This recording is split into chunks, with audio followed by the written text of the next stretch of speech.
Bonjour à tous et bienvenue sur ce nouvel épisode du podcast Punkin Dev. Aujourd'hui, on va parler estimation. Et pour éviter de m'énerver un peu trop vite, on va d'abord faire un petit voyage dans le temps. Pour ceux qui ont connu la grande époque des projets en cycle en V, il y a un truc à l'époque qu'on nous demandait systématiquement. C'était un chiffrage RTU, Real plus TU. C'était un chiffrage. Un engagement sur combien de temps ça allait prendre. Il fallait être capable de rechiffrer assez régulièrement afin de savoir si on allait pouvoir tenir l'engagement d'origine et faire un reporting adapté au chef de projet. Alors objectivement, c'était relou, vraiment. C'était pas hyper productif, c'était super infantilisant. Chef, j'ai pris 2 heures de retard sur le nouvel écran. Oula, pas bien mon petit, j'en parlerai à ton manager. Pas bon pour tes objectifs annuels ça. Mais bon, ça avait au moins un mérite, c'est que ce genre de culture, ça poussait les devs à splitter leur travail en micro-tâches, le plus simple possible à chiffrer, pour essayer de réduire les risques de dérive. Et la dérive en elle-même, elle était envisagée dans les modèles de gestion de projet, et ne posait généralement pas trop de soucis tant qu'elle restait raisonnable, on va dire.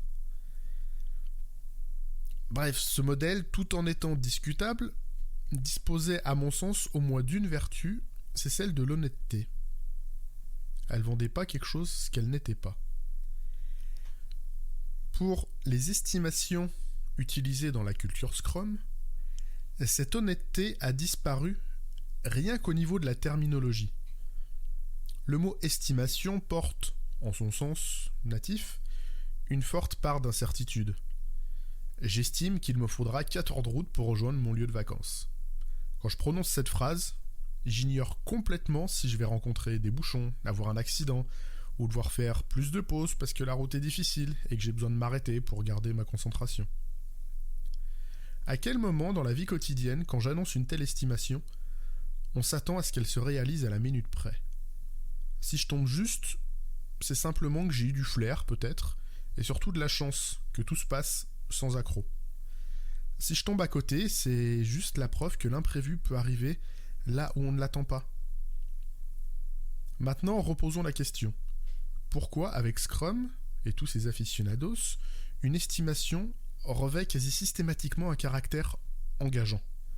Pourquoi, en cas de dérive, on va pouvoir, grâce à Scrum, pointer du doigt le dev en défaut en reportant explicitement la tâche au prochain sprint? Roger, il a pas fini son US, faut la reporter au prochain sprint. On en mettra moins dans ce qui était prévu, hein, tant pis. Je dis pas que tous les projets et toutes les équipes gèrent de cette manière.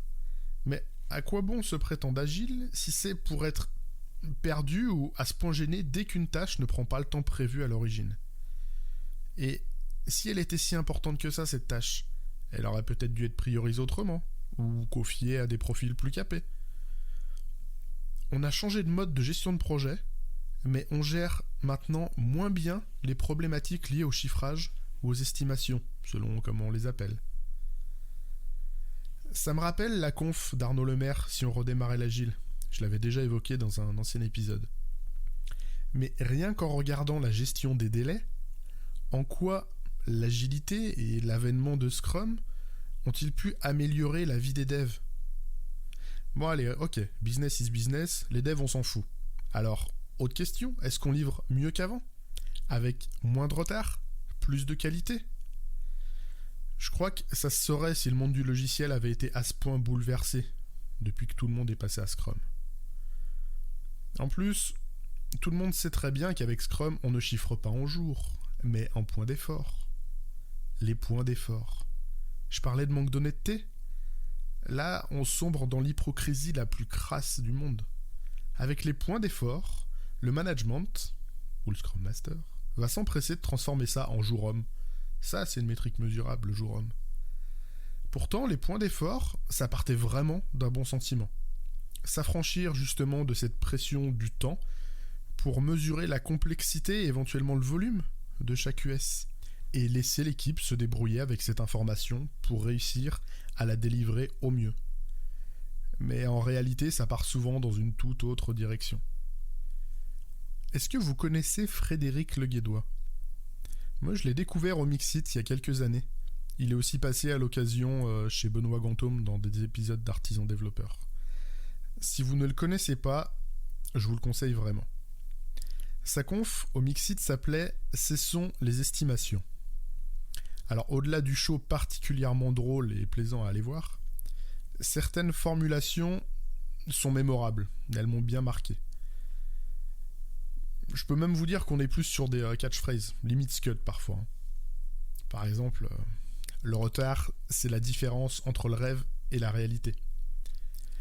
Là, je le citais, mais pour la suite, je vais plutôt le paraphraser. La citation sera un peu difficile. Comment est-ce qu'on gère les estimations en Scrum ? On fait un poker. Non, pas celui avec du fric ou des fringues, celui avec des points d'effort. Le principe est simple. On enferme toute l'équipe de dev avec une longue liste de user stories, et cette même équipe va devoir estimer chacune de ces US jusqu'à ce que mort s'en suive. Est-ce que quelqu'un dans l'assistance pourrait me quantifier, me mesurer la valeur business d'une telle cérémonie ? Que toute une équipe crame parfois plusieurs heures à dire comment chaque tâche est complexe, juste pour qu'ensuite un manager ou un Scrum Master, chef de projet, plein de bienveillance transforme ça en jour homme et se rendre compte à la fin du sprint qu'en fait, non, les jours hommes prévus n'ont pas suffi. C'est quoi la réaction rationnelle face à un tel échec ? Oui, c'est ça, vous avez compris. Aller râler sur les devs que leurs estimations, elles sont toutes pourrites. Malgré ce que je dis, moi j'aime bien l'agilité. Et certains coachs m'ont filé de bonnes idées. Comme celle des 5 pourquoi. On essaye ? Pourquoi est-ce qu'on réalise des estimations ? A priori, pour cumuler de l'expérience sur la capacité de production de l'équipe et petit à petit obtenir des estimations de plus en plus fiables. Et pourquoi est-ce que ces estimations, elles doivent devenir plus fiables ? Pour connaître la vélocité de l'équipe. Et pourquoi on a besoin de connaître la vélocité de l'équipe ? Eh ben, pour prévoir ce qui sera possible de réaliser pendant le prochain sprint. Et pourquoi ce besoin de savoir ce qui est réalisable à l'échéance d'un sprint ? Parce que normalement, les US ne doivent pas déborder du sprint. Et pourquoi est-ce que ça ne doit pas déborder ? Parce qu'à la fin, on fait une démo client et si c'est pas fini, on n'a rien à montrer. J'aurais pu peut-être encore en aligner un ou deux des pourquoi. Mais au final, en arrivant là, si on fait des estimations, c'est juste pour pas se taper des grands moments de solitude en démo parce que je ne sais qui a annoncé un contenu sans pouvoir être certain de le tenir. Je vais vous donner un ou deux tips magiques pour ça. C'est du Frédéric Le Guédot aussi. N'annoncez des délais que quand les features sont vraiment terminées. Vous ne vous tromperez jamais. Et cerise sur le gâteau, le client sera super content parce que vos démos, vos livraisons seront systématiquement en phase avec vos annonces. Politiquement, une telle efficacité, ça n'a aucun équivalent.